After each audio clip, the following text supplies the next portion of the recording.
So juggling some cars around, got my buddy's 458 Italia here, and I'm getting ready to put that up, rack it up on the lift.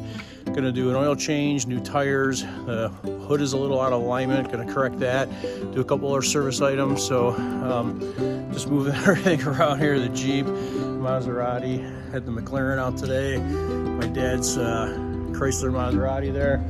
So just getting ready to get the 458 on the lift. So stay tuned. We're gonna document the whole process. Okay, thanks and have a great day.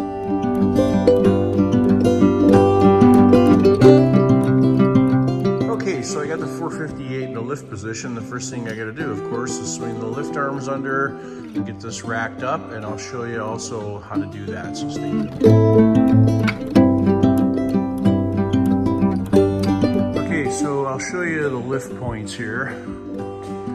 So on the rear under tray, there's a couple of square cutouts, of course on both sides. And you position the lift arm under that. And actually, it's even got kind of half round cutouts, so a nice round pad fits really well. Okay, and then in the front, what you do is you catch the rocker where it meets this part of the underbody right here, and you catch that corner, and that's where you can lift. Okay, so now I got to remove this under tray. But because of the lift arms, the cutouts, you got to take all the bolts out of this except a few, and then lower the car down. I'm going to lower the rear on race ramps, slide the arms out of the way, take the last couple bolts off to get the pan off, put the arm back under, and raise it back up. So before removing the pan, I'm going to remove the rear diffuser, a couple Allen heads here, and then also 10mm hex nuts, same size as the under tray nuts. Okay, well, it doesn't look like it is, but this diffuser is actually pretty heavy. It's not the carbon fiber version. So what I did is I just used my oil can. I got a piece of Kaizen foam here as a nice cushion to then just lower this down. And of course I used that to support it while I was taking out the fasteners. So that makes an easy job of getting that out one day. So next, gotta loosen up and take out 4 screws here. 1, 2, 3. There's one on this side, 4. Of course on both sides of the car. So as I'm removing the pan fasteners, I left one here, one in the other corner, basically the 4 most extreme corners here and here, just to hold that pan so it doesn't flex and fall and want to crack until I can get the lift arms out of the way. In 4 corners, there's a T27 fastener, one there, one here, and then again on the other side, of course, again T27 Torx. So right there. At this point, I'm ready to remove the under tray, and I'm going to lower the car down with the back wheels onto these race ramp blocks. Of course, I'm trying to protect my nice floor, so I have microfiber underneath each one that also allow me to slide it. These things are like sandpaper, so I don't want to put that on my bare epoxy floor and scratch it up. So we'll lower the car down onto those just to take a little bit of pressure off the rear lift arms so we can swing those out of the way to get the tray out. So here I have the rear load on the blocks, and I actually have the lift arm holding up the tray there while I take out the last 4 bolts. A piece of Kaizen foam on the floor. Now the pan's out, so I will raise, and I swung the arms. Gotta remember to do that. You swing the arms back under the proper position, and I will raise it back up.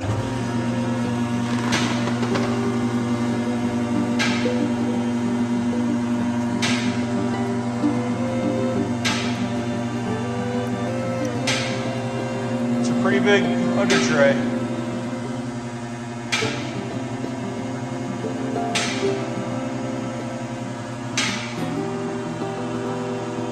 Okay, at this point, I could really leave the under tray there, although it might be in the way for working. And I'm also going to take it outside and hose it down. So again, it's on some Kaizen foam, so I'm not beating my floor up. And we'll get working on the car.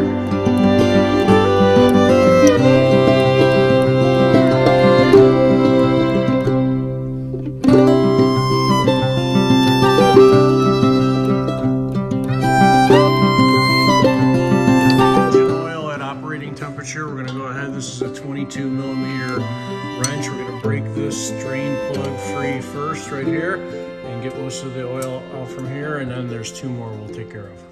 Okay, draining the bulk of the oil right here.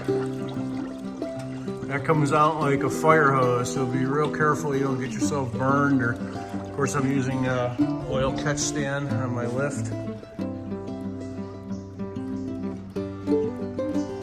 These next 2 drain plugs are a 10mm Allen key. So my pan isn't big enough in diameter to catch all 3 locations, but I can catch 2. So I drain the bulk of the oil from here first, then here second, and I haven't even cracked the 3rd plug yet.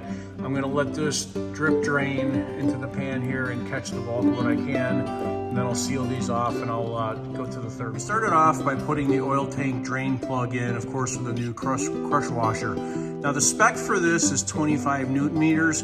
Frankly, it felt a little too loose to me to crush the washer, so I ended up taking it just over 35.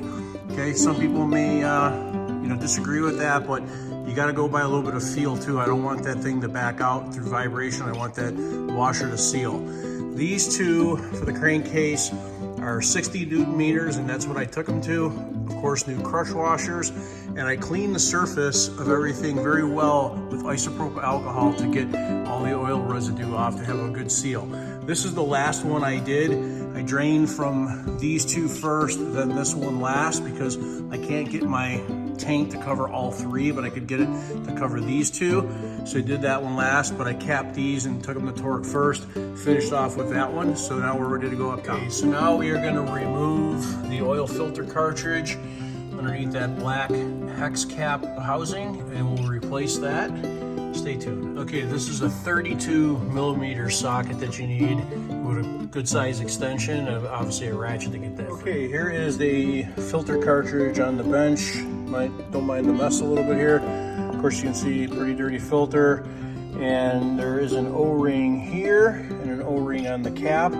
This is the part number for the cartridge, and it does come with a new O-ring here and a new O-ring to put on this. So we'll get this all disassembled, put back together, and get ready to go. Okay, so I snapped in the new cartridge. It just snaps into the base. Of course, I installed a new O-ring with a little bit of engine oil first, put a little bit of oil along this O-ring as well, and now this is ready to get inserted back in the car. Do that here.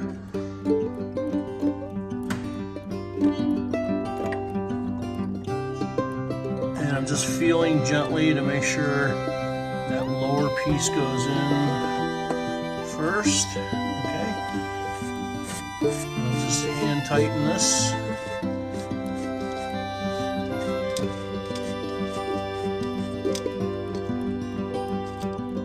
Okay, now this cartridge gets torqued to 25 Newton meters. Okay, so now we're ready to fill engine oil. It takes a little over 10.5 quarts.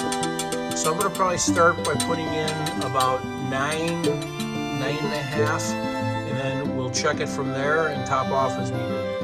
Okay, so I put in 9 quarts to start, brought the car up to operating temperature at idle, and then took it to a little over 10.5, and I'm just below min. We'll top up after we take it for a drive and heat it up real good.